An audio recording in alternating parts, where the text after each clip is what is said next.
अस्सलाम वालेकुम my dear students. आज नेशनल असम्बली में एक डिस्कशन होना थी कि स्टूडेंट्स के पेपर्स कैंसिल कर दिए जाएं या उन्हें पोस्टपोन कर दिया जाए। अपोजिशन पीएमएलएन के दो लीडर्स जिनमें ख्वाजा साद रफ़ीक और एहसन इकबाल थे, वो इस हक़ में थे कि एग्ज़ाम्स को या तो कैंसिल कर दिया जाए, स्टूडेंट्स को प्रमोट कर दिया जाए क्योंकि उनकी प्रिपरेशन अच्छी नहीं है। बहुत सारे स्टूडेंट्स जो प्रोटेस्ट कर रहे हैं उनको मद्देनज़र रखते हुए वो ये नुक्ता उठा रहे थे नेशनल असम्बली के अंदर, और या फिर स्टूडेंट्स को कम से कम 6 हफ़्ते का जो है वो डिले दिया जाए, 6 हफ़्ते का वक्त दिया जाए, एग्ज़ाम्स को डिले कर दिया जाए ताकि स्टूडेंट्स अपनी अच्छी प्रिपरेशन के साथ एग्ज़ाम में बैठ सकें, क्योंकि ये उनकी लाइफ का सवाल है, उनके फ्यूचर का सवाल है। हुकूमती जो कारिंदे थे उनकी तरफ से ये कहना था कि सबसे बड़ी कन्फ्यूजन जो बच्चों के दरमियान है, मैं उसको सबसे पहले क्लियर कर दूँ, सप्लीमेंट्री एग्ज़ाम जो कि 2-3 मंथ्स लेटर होता है, जिनकी अच्छी प्रिपरेशन नहीं वो उसमें अपीयर हो जाए, ये एक स्टेटमेंट दी है खातून ने, तो इसके ऊपर बच्चों में बड़ी कन्फ्यूजन है। बच्चों, सबसे पहली बात तो ये कि हर साल जब एग्ज़ाम्स होते हैं, कुछ बच्चे जिनकी प्रिपरेशन नहीं होती वो एग्ज़ाम में एब्सेंट होते हैं, वो एग्ज़ाम देते नहीं, वो ख़ास पेपर नहीं देते किसी सब्जेक्ट का, या उसमें एब्सेंट मार्क कर आते हैं।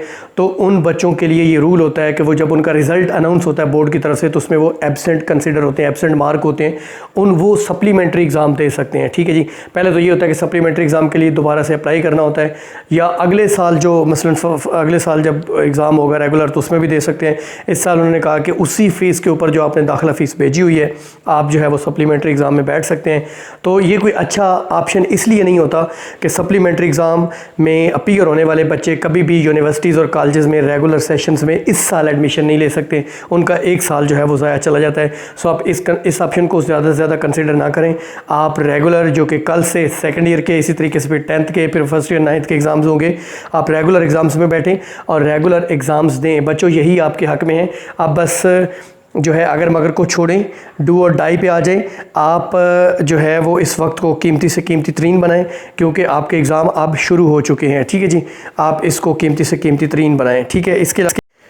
इसके अलावा फेडरल मिनिस्टर ने ट्विटर पर अपने ट्वीट्स के ज़रिए बड़ा क्लियर कट पैगाम दिया कि कल से एग्ज़ाम शुरू होने जा रहा है, तमाम स्टूडेंट्स जो हैं वो अपना बेस्ट दें और इंशाल्लाह वो कामयाब भी होंगे।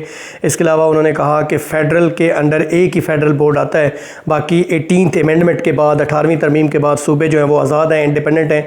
वो चाहे तो एग्ज़ाम मनसूख कर दें, चाहे तो डिले कर लें, चाहे तो लें, चाहे तो वक्त पर लें, जैसे भी उनकी अपनी मर्ज़ी है। जो वफाक है उसके कंट्रोल में ये चीज़ें नहीं हैं। मज़ीद उन्होंने जी ख्वाजा साद रफ़ीक और एहसन इकबाल जो कि स्टूडेंट्स की तरफ से रिप्रेजेंटेटिव थे, अपोजिशन लीडर्स, उनको भी तनकीद का निशाना बनाया कि वो जो है वो चीप पॉलिटिक्स खेल रहे हैं। एक तरह से वो पॉलिटिक्स ही खेल रहे हैं, पॉइंट स्कोरिंग के लिए ये सब मुद्दा उठा रहे थे। मालूम उन्हें भी है कि बच्चे एग्ज़ाम देंगे तो ये उनके हक़ में बेहतर है, लेकिन चूँकि कोविड-19 की वजह से पूरा सेशन मुतासर रहा है, तो बच्चों की ये जो डिमांड है ये भी एक तरह से फेयर है। तो बच्चों, दिस टाइम डू और डाई जो है वो खेल शुरू हो चुका है। आपके पास इलेक्टिव सब्जेक्ट्स हैं, आपके पास स्मार्ट सिलेबस है, जस्ट 65 सिलेबस है, 65%। फोकस कीजिए। यू कैन डू यार, you can do before die. ठीक है।